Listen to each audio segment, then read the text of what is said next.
കൊൽക്കത്തയിൽ വനിതാ ഡോക്ടറെ ബലാത്സംഗം ചെയ്ത് കൊലപ്പെടുത്തിയ സംഭവത്തിൽ ഇന്നും രാജ്യവ്യാപക പ്രതിഷേധം. റെസിഡന്റ് ഡോക്ടേഴ്സ് ഡൽഹിയിൽ ആരോഗ്യ മന്ത്രാലയത്തിന് മുന്നിൽ പ്രതിഷേധിച്ചു. ഡോക്ടേഴ്സിന്റെ സുരക്ഷയ്ക്കായി നിയമം കൊണ്ടുവരുന്നതുവരെ സമരം ചെയ്യുമെന്ന് സംഘടനകൾ വ്യക്തമാക്കി. രാജ്യതലസ്ഥാനത്ത് ഡോക്ടേഴ്സിന്റെ പ്രതിഷേധം ശക്തമാവുകയാണ്.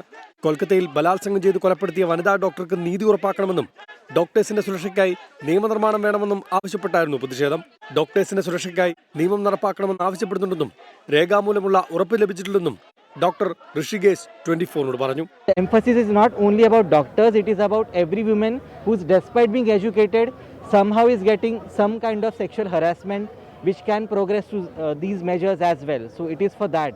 ഡോക്ടേഴ്സിന്റെ ആവശ്യത്തിൽ നിഷേധാത്മക നിലപാട് തുടരുകയാണ് കേന്ദ്ര ആരോഗ്യ മന്ത്രാലയം. തുടർ സമരം തീരുമാനിക്കാൻ രാത്രിയിൽ എക്സിക്യൂട്ടീവ് യോഗവും നാളെ ജനറൽ ബോഡി യോഗവും ചേരും.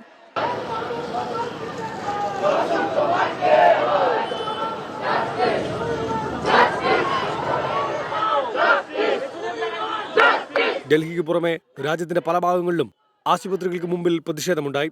കേന്ദ്ര സർക്കാരിൽ നിന്ന് രേഖാമൂലമുള്ള ഉറപ്പ് ലഭിക്കും വരെ സമരം തുടരാനാണ് സംഘടനകളുടെ തീരുമാനം. ഡൽഹിയിലെ തെരുവുകളിൽ ഇന്നും ഡോക്ടർമാരുടെ പ്രതിഷേധങ്ങൾ സജീവമാണ്. അർഹമായ അവകാശങ്ങൾ ചോദിച്ചു വാങ്ങിക്കേണ്ട ഗതികേടിലെന്നാണ് ഡോക്ടർമാരുടെ പ്രതികരണങ്ങൾ.